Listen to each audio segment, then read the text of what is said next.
नमस्कार, मैं रविकांत मिश्र एक बार फिर आपके सामने उपस्थित हूँ और एक स्टोरी लेकर के आया हूँ। आज उस स्टोरी की एक शुरुआत भर है, तो लीजिए प्रस्तुत है रिश्ते। रिश्तों से भरा एक जीवन और रिश्तों से विहीन एक जीवन। रिश्तों के अवशेष पर बैठा एक जीवन और रिश्तों के फूलों से सजा एक जीवन। रिश्ते हमारे लिए क्या महत्व रखते हैं जीवन के लिए। बिना रिश्तों के जीना और रिश्तों से भरपूर होकर के जीना, रिश्तों के साथ जीना जीवन को किस तरह से विकसित करता है, कहाँ जीवन पहुंचती है, किस रूप में विकसित होती है। इस संसार में रिश्ते ही हैं जो आपको विकसित करते हैं और कभी कभी कुछ रिश्ते ऐसे हैं जो आपको खंडित करते हैं। इन सब बातों से पहले एक बात ये समझना बहुत आवश्यक है कि हमारा खुद के साथ रिश्ता क्या है। अगर मैं स्वयं के साथ मित्रपूर्ण हूँ, अगर मैं स्वयं के साथ प्रेम पूर्वक हूँ, शांति पूर्वक हूँ, रचनात्मकता मेरे जीवन के केंद्र में है और मैं रिश्तों को संभालना जानता हूँ क्योंकि मैं खुद को संभालना जानता हूँ,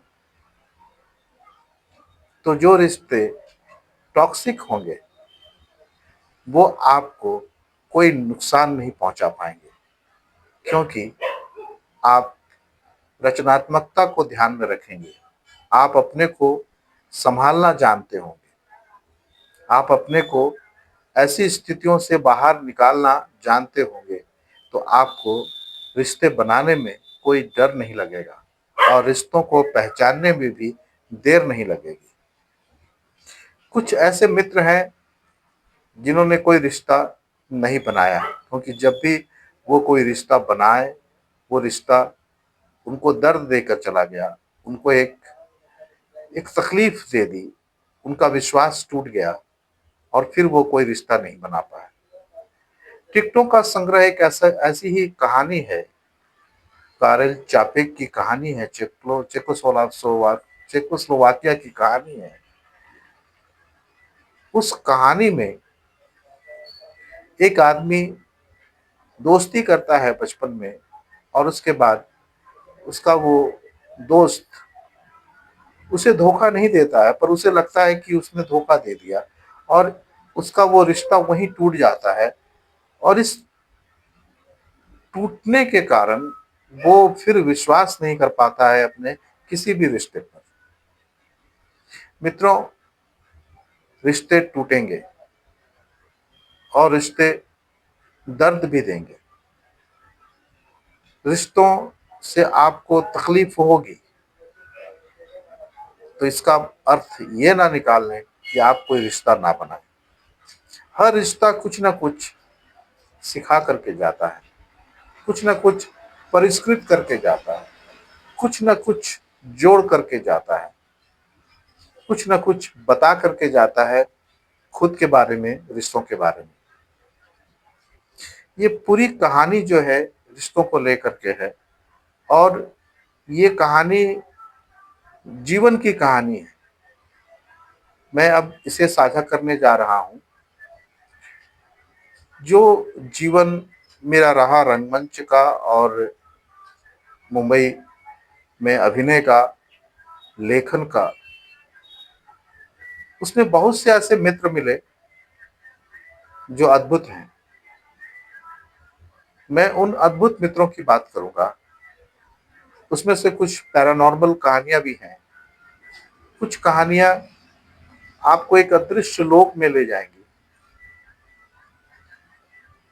कैसे लोग मिलते हैं, कैसे रिश्ते बनते हैं, कैसे रिश्तों में वो गहराई आती है, वो समझदारी आती है, वो एक ट्यूनिंग हो जाती है। दो सोल एक ही तरंग पर, एक ही विचारधारा पर थिरकने लगते हैं, जीने लगते हैं।